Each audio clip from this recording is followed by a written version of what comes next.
What is it that gives your life a sense of meaning and purpose? Because once you find that, it puts you in your power place. See, if you know what your life work is, I encourage you to start working on it. If you can't do it all at one time, do just a little bit of it.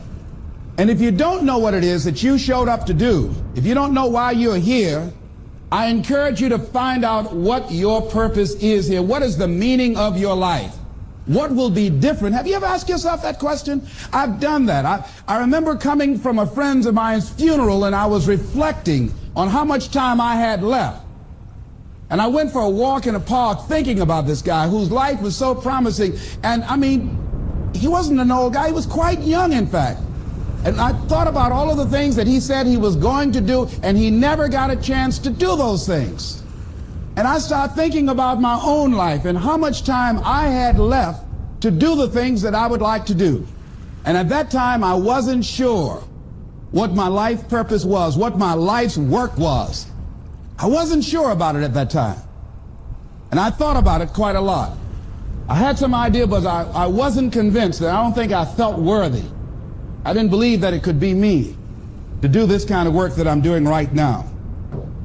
And I say to you that if you begin to take a conscious effort to find out what it is that you're supposed to do, I say that it can literally save your life. I said that it can literally save your life. 85% of the American public, according to recent studies, are going to jobs that they hate, working on jobs that do not challenge them.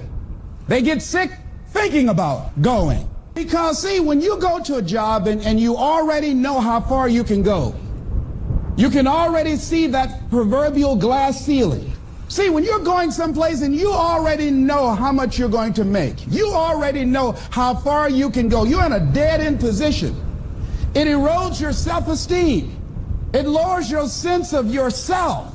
It creates an inner turmoil. It creates an emptiness in you. So I say that your life is worth finding what it is that you're supposed to do. And I'm not saying quit your job. I'm saying find it and do just a little bit of it. Just start working at it just a little bit, but do find out what your work is and hold on to it, and don't let your dream go. Don't let it go. See, and here's something else I want you to begin to look at. Why is it that most people don't pursue their dreams or don't do better than what they're doing if they're capable of doing it? I think that many of us don't go the next step because we don't know what to do yet.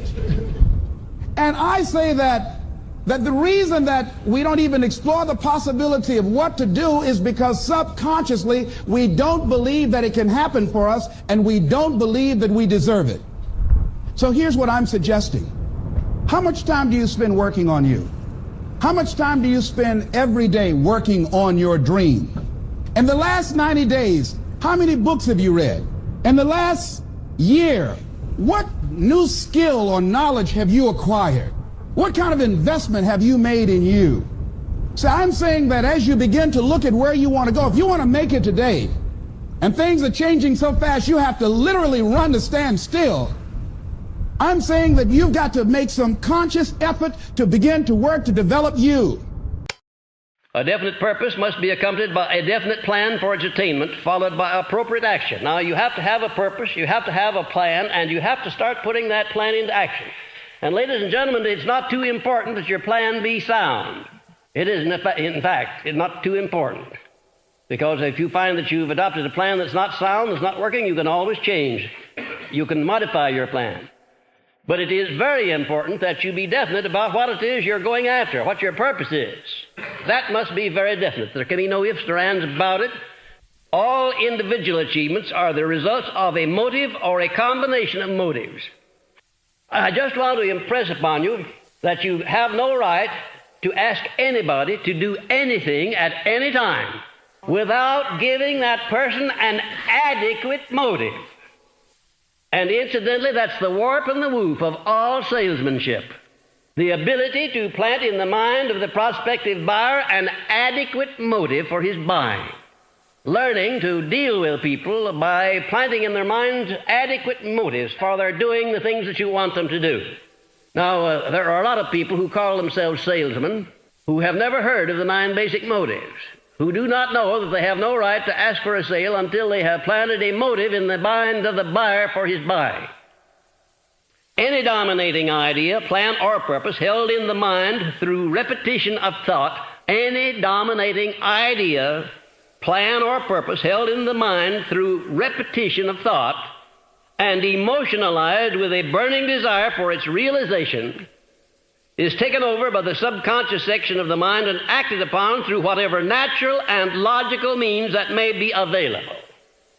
Now, in that paragraph, you've got a tremendous lesson in psychology. If you want the mind to pick up an idea and to form a habit so that the mind will automatically act upon that idea, you've got to tell the mind what you want over and over and over again. No end to it. Now, the subconscious mind doesn't know the difference between right or wrong. It doesn't know the difference between positive or negative. It doesn't know the difference between a penny or $1 million. It doesn't know the difference between success and failure. It'll accept any statement that you keep repeating to it by thoughts or by words or by any other means.